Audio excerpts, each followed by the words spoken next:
Assalamualaikum, hello there, and a very good Christmas evening to those celebrating today. You're now with me, Shira Abang Manso, for TVS Nightline, the headlines. Palestinians celebrate moderately for Christmas 2023. No green light given for PSB as TPS component party, and Sarawak records its highest revenue to date at 13.1 billion ringgit.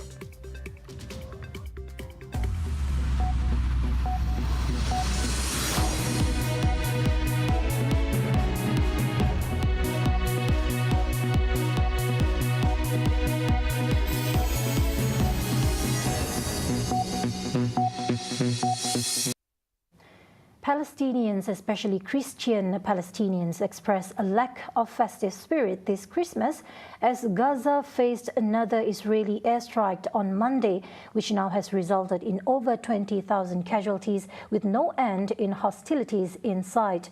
The pastor of a Lutheran church in Bethlehem, Mitri Rahib, conveyed that they do not feel like celebrating amidst Gaza's suffering from what they perceive as genocide. In the West Bank, they mourn the loss of young lives at the hands of Israelis and the ongoing detentions of individuals daily. Celebrations were notably absent in Bethlehem, the occupied West Bank city, revered as the birthplace of Jesus Christ.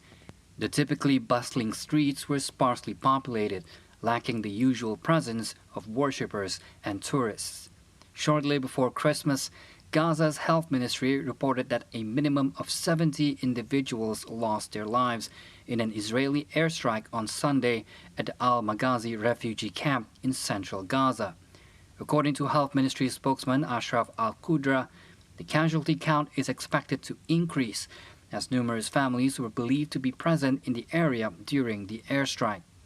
Israel has pledged to eradicate Hamas, conducting a military campaign that involves indiscriminate aerial bombardment amounting to genocide, according to several human rights organizations. The campaign has resulted in the death of 20,424 people, predominantly women and children. GAB Party Sarawak GPS has not granted permission or endorsement for members of Party Sarawak Bersatu (PSB) to join the Progressive Democratic Party (PDP) as one of its constituent parties. GPS Chairman Dato' Patinggi Tan Sri Abang Jari Tunopeng said there has not been any coalition meeting addressing the potential joining of PSB members into PDP, given PSB's intention to disband before the approaching Chinese New Year. He said this to reporters after attending a Christmas open house hosted by the Anglican Diocese of Kuching, Reverend Dato' Donald Jute, earlier today. Initially, PSB's Deputy President Dr. Jonikal Rayong Nipa announced the news during a PDP pre-Christmas and New Year 2024 event in Cebu on Sunday. Jonikal also said he received the same information from PSB's party president Dato' Sri Wong Soon Koh. They plan to consult the Registrar of Societies to understand the dissolution procedures. During the 12th Sarawak state election in 2021, PSB participated as an opposition party and secured victory in only 4 out of the 82 contested seats. Sarawak recorded a revenue of 13.1 billion ringgit for 2023, the highest revenue performance ever achieved by the state. Premier Tan Sri Abang Jari Tunopeng said he was informed about the latest figure by the State Financial Secretary last week. Last week, we almost closed the account December 2023. And the actual revenue that we got in 2023, the whole of 23, is 13 billion, slightly over 13 billion, I think 13.1. Because we have some dividend coming in December. So quite a record for our revenue. He said this to reporters after attending the Bishop of Kuching's Christmas open house at St. Thomas Cathedral on Monday. Abang Johari is optimistic that Sarawak's revenue could be increased further because of the new revenue engineering that the government is currently implementing, as well as the introduction of various laws. We hope by 2024, and also to 2025, some incremental increase in revenue. On February 2nd, Abang Johari said Sarawak had recorded a revenue of 11.9 billion ringgit for 2022. He said Sarawak's revenue comprised four main categories, namely tax revenue, non-tax revenue, non-revenue receipts, and federal grants and reimbursements. The festive atmosphere of Christmas permeated every state as Christians gathered in significant numbers at churches while also maintaining vigilance against the surge in COVID-19 cases by donning face masks. In Kuala Lumpur, it is a tradition for Christian devotees, both local and foreign residents alike, to start congregating in various churches early in the morning to partake in their religious ceremonies. Parish priest of the Cathedral of St. John, Father Gerard Teravium, announced that over 4,000 followers had visited the 68-year-old church since Sunday, with 3 sessions of Mass, 2 in the morning and 1 in the afternoon. In Sabah, Christmas celebration were modest yet vibrant, with the hosting of open houses such as the Christmas and the New Year 2024 open house event organized by United Sabah Party, PBS, and Homeland Solidarity Party, STAR, attended by the Sabah State Governor Tun Johor Mahiruddin in Penampang. Sabah Chief Minister Datuk Seri Haji Noor, in a statement for Christmas, advised the public to always remember the foundation of unity and family ties among the people of Sabah throughout history, emphasizing coming together despite differences to maintain harmony among all the state's residents. Hajiji also reminded the people to adhere to the standard operating procedures to curb the spread of COVID-19, including maintaining personal hygiene, practicing social distancing, and consistently wearing face masks, especially in crowded public areas. Meanwhile, in Sarawak, light rain in the vicinity of Kuching did not deter Christian followers from filling the churches early in the morning for religious ceremonies, including at the Blessed Sacrament Church and St. Joseph's Cathedral.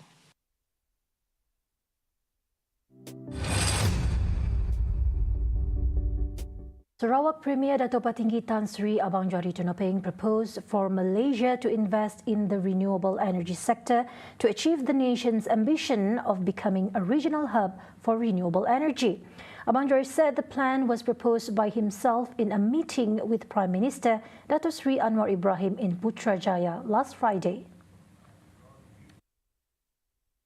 According to Abang Johari, the proposal was made following Sarawak's potential collaboration with Masdar, one of the world's leading renewable energy companies based in Abu Dhabi. Dan saya telah bincang dengan Perdana Menteri hari Jumaat yang lepas mengenai dengan sumber renewable energy yang ada di Sarawak. Kita telah dianugerah Tuhan begitu kaya dengan sumbernya. Pertamanya tadi saya sebut mengenai dengan hidro. Hidro ini kita guna teknologi baru yang tidak akan menjejaskan environment, iaitu cascading dam. Nombor duanya kita ada sumber daripada suria, tenaga solar. Dan ini adalah satu teknologi baru dalam solar juga. Dan keempatnya ialah wood pellet.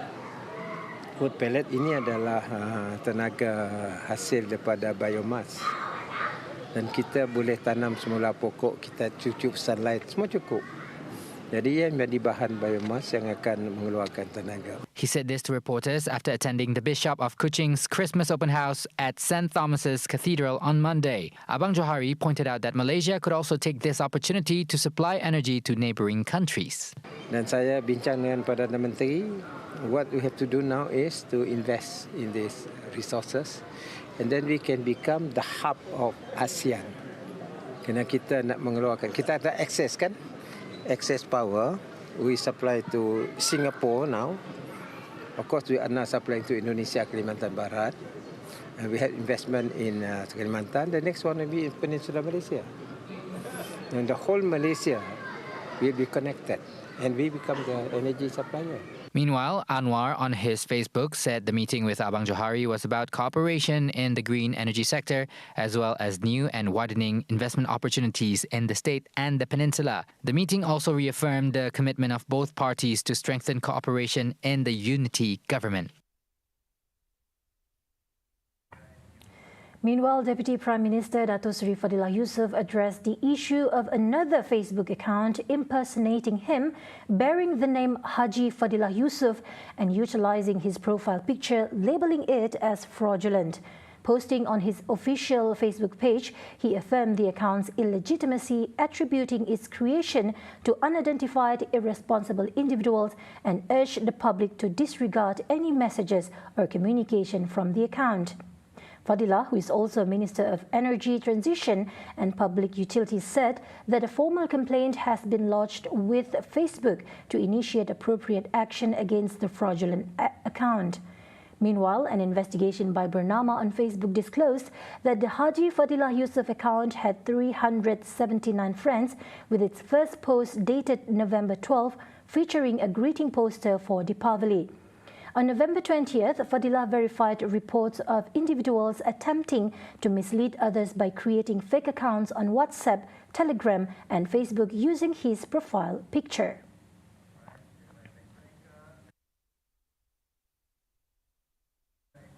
Sarawak reiterated its call to immediately begin the process of redelineation or redistricting of electoral boundaries. Deputy Minister in the Sarawak Premier's Department Law MA 63 and State Federal Relations, Datuk Sharifah Hasidah Said Aman Ghazali affirms this as the last redistricting of electoral areas has reached its maturity period. Sharifah clarified that after 8 years, the time is nigh for redelineation of electoral boundaries. Jadi inilah masa yang bertepatan sekali untuk kita laksanakan persempadan semula. Memang sama ada GPS, GRS itu kuat posisi atau tidak, memang sepatutnya persempadan semula ini dilaksanakan selepas 8 tahun. Previously, the Dewan Rakyat was informed that the redelineation of electoral boundaries in Sarawak had already begun this year, while Sabah expects it to be done next year, and West Malaysia in 2026. Meanwhile, Sharifah said that the demand for the redelineation of electoral boundaries to increase the number of parliamentary seats from the Borneo region also aligns with the MA 63 agenda. Kalau we have 35%, yeah, so amendment to the federal constitution cannot be done without the support of Sabah and Sarawak.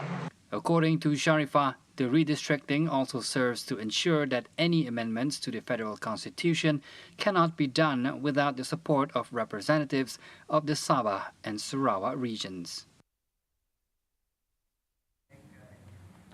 There are no plans by the Sarawak government to establish schools owned by the state. This was said by the State Minister of Education, Innovation and Talent Development (MEITD), Datuk Seri Roland Sagah Wee In, who refuted claims by Democratic Action Party (DAP) Chairman Chong Chiang Jen. Although Sarawak is exploring the feasibility of the state's international schools, establishing it would require thorough planning, especially in terms of socio-economic studies. In a statement, Roland said the State Education Department, together with its stakeholders, non-governmental organizations, NGOs and educators, will ensure that the proposed international schools will be implemented effectively and efficiently. The state government's initial plan to establish 5 international schools in Petrojaya, Kuching, Cebu, Bintulu and Miri was deemed optimal at the time, considering factors like access to amenities and logistical challenges. In the tabled 2024 budget, 16 million ringgit would be sufficient for the operational cost of Petrojaya International School, with possibility of adjustments. Development budgets for the first 3 schools, namely Petrojaya, Kuching and Cebu, stand at 60 million ringgit each, totaling 180 million ringgit. The budgets for Bintulu and Miri campuses are still pending. The Ministry of Domestic Trade and Cost of Living, KPDN Miri, today dismissed claims in social media that there is a shortage of diesel and petrol in Miri since Sunday. KPDN Miri Branch Chief Joe Azmi Jamil said the statement was made after random inspections and monitoring were carried out at 4 petrol stations in the city earlier today. Pada hari ini, pasukan 4 pegawai KPDN Miri telah menjalankan pemeriksaan dan pemantauan di 4 buah stesen minyak di sekitar bandar Miri menerusi ops tiris bermula jam 9 pagi hingga 5 petang pada hari ini Isnin. Hasil pemeriksaan di kesemua 4 premis stesen minyak berkenaan mendapati tiada sebarang aktiviti mencurigakan dikesan semasa pemantauan dan rondaan dijalankan, serta tiada kenderaan yang mengisi minyak diesel melebihi 250 liter. He said the inspection related to the Scheduled Goods Retail License CSA has not expired and that each gas station was found to have put up a sale based on quantity authorized by KPDN notices. Jadi kesimpulannya tiada masalah kekurangan stok minyak diesel seperti yang dibarukan di media sosial baru-baru ini.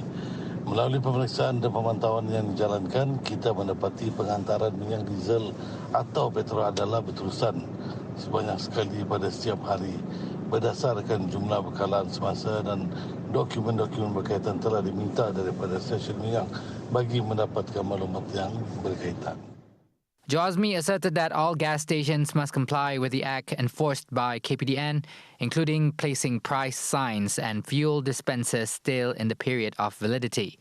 He also advised consumers not to resort to panic buying as the diesel supply in 24 stations in Miri City is adequate. Coming up right after the break, 10 rivers in Terengganu surpasses dangerous levels and more than 1,000 prisoners in Sri Lanka granted freedom in conjunction with Christmas. Only on TVS Nightline. Stay tuned.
Welcome back. Continuous downpours in Terengganu since last Friday have caused 10 rivers in 5 of its districts to exceed dangerous levels. At 3:15 p.m. today, the water level of Sungai Besut in Besut district rose to 37.56 meters and 24.14 meters at Jambatan Keruak and Kampung La respectively, while Sungai Nerus in Setiu was at 21.24 meters at Kampung Langkap and 17.99 meters at Kampung Besut. Sungai Dungun in Dungun district registered the highest reading at 38.88 meters at Kampung Pasir Raja, followed by areas in Hulu Terengganu, Sungai Peneh at Felda Mengkawang at 38.57 meters, Sungai Berang at Kampung Menerong at 25.33 meters, and Sungai Tersat at Kampung Sekayu at 23 meters. 2 more rivers exceeding danger levels are Sungai Tebak with water levels of 18.77 meters at Jambatan Tebak Kemaman and Jambatan Jerangau at 12.67 meters, another area in Dungun.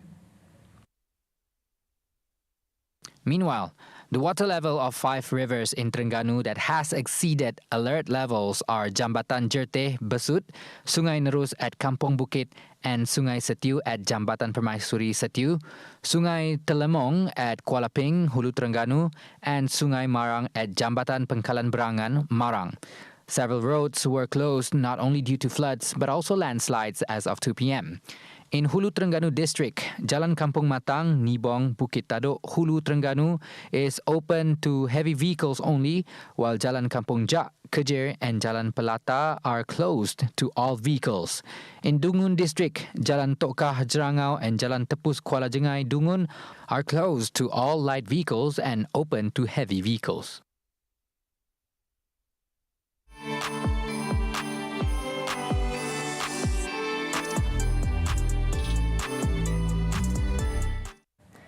The rich tapestry of cultures and ethnicities in Malaysia renders the country truly exceptional, and as a result, each year brings forth the lively celebrations of various festivals.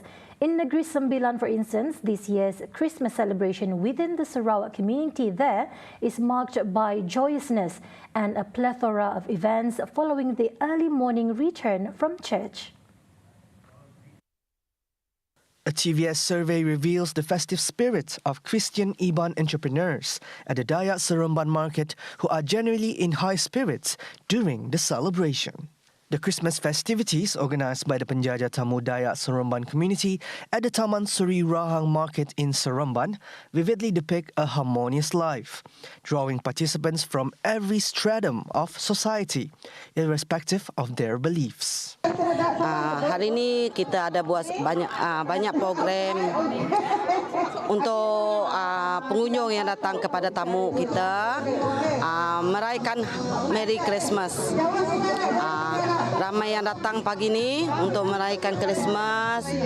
Ada apa-apa program semua kita buat. On average, members of the Sarawak community celebrating Christmas abroad express gratitude for the opportunity to celebrate the occasion, even after embracing a different faith. Nur Khairina Abdullah, who adopted Islam 4 decades ago after being born into a Christian family, exemplifies the harmony in celebrating Christmas alongside Christian followers, maintaining familial bonds. Bakal aku Arimit sebenarnya aku segi Kristian lah pengarapku pegaiku, tapi bila aku dah dewasa aku memilih untuk memeluk Islam dan berkahwin dengan orang Melayu di Negeri Sembilan tu. Okey, bagi aku Christmas walaupun aku nadai menganuti, nadai merayakannya lagi, tapi aku still sama-sama nyambutnya. And then aku rasa macam harmoni lah suasananya. Nadai rasa bila aku dah masuk Islam, aku nak boleh ngau sidak sama-sama happy nyambut Christmas. No. In the meantime, Adriana Shima and Ashina Nalam find solace in the programs arranged by the Penjajah Tamu Dayak Seremban community, offering some relief from the yearning for home. Dan daripada itu pula, oleh Christmas ngau balang kaban and mayu program lagi-lagi untuk aktiviti gereja. So aktiviti gerejanya akan menyeronokkan dan mensuasanakan gereja ngau selamatan hari Natal tu. Perasaan aku bahawa dito gagati oleh amam aku nak pulai kapit nak keng minek ko. The Dayak Seremban Market accommodates over 30 vendors from Sarawak. Operating every Sunday, the Dayak Seremban Market remains a central hub for the Sarawakian community in Negeri Sembilan to procure Sarawak-inspired goods. The 2-year-old Dayak Seremban Market operates from 7 a.m. to 12 noon. Kami Hari Tamu Dayak Seremban mengucapkan Merry Christmas and Happy New Year.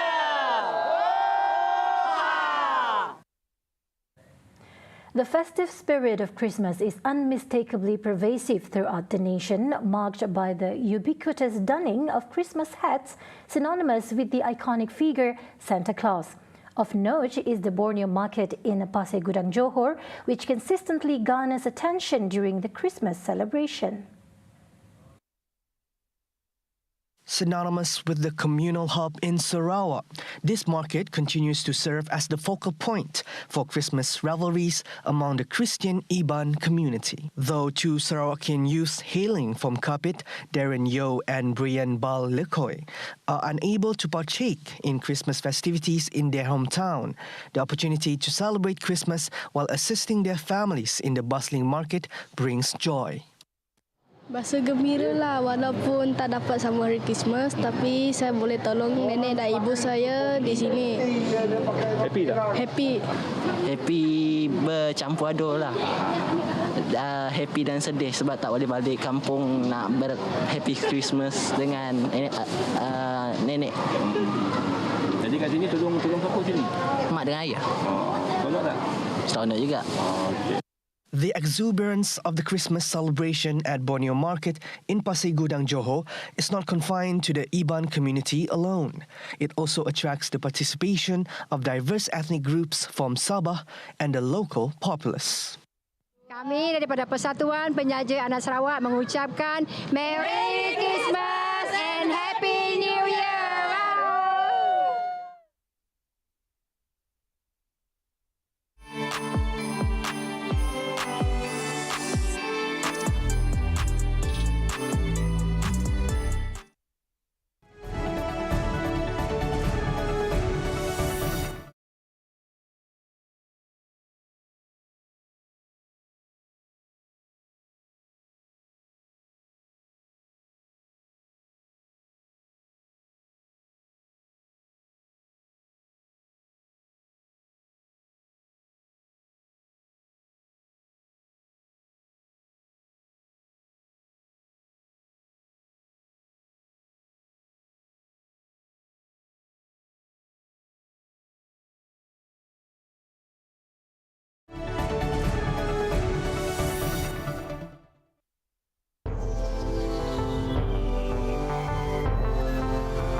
Welcome back. More than 1,000 prisoners in Sri Lanka have been granted amnesty and were released from jails across the country to mark Christmas Day. Sri Lankan Prison Commissioner Gamini Disanayake said that among the 1,004 freed on Monday were Sri Lankans jailed for not being able to pay outstanding fines. The most recent pardon follows the arrest of nearly 15,000 individuals during a week-long military-supported anti-narcotics initiative abruptly halted on Christmas Eve. According to a police statement, 13,666 suspects were apprehended and nearly 1,100 addicts were taken into custody for mandatory rehabilitation at a military-operated facility. The country's prisons face chronic overcrowding, with nearly 30,000 inmates as of Friday, overwhelming facilities originally designed for 11,000.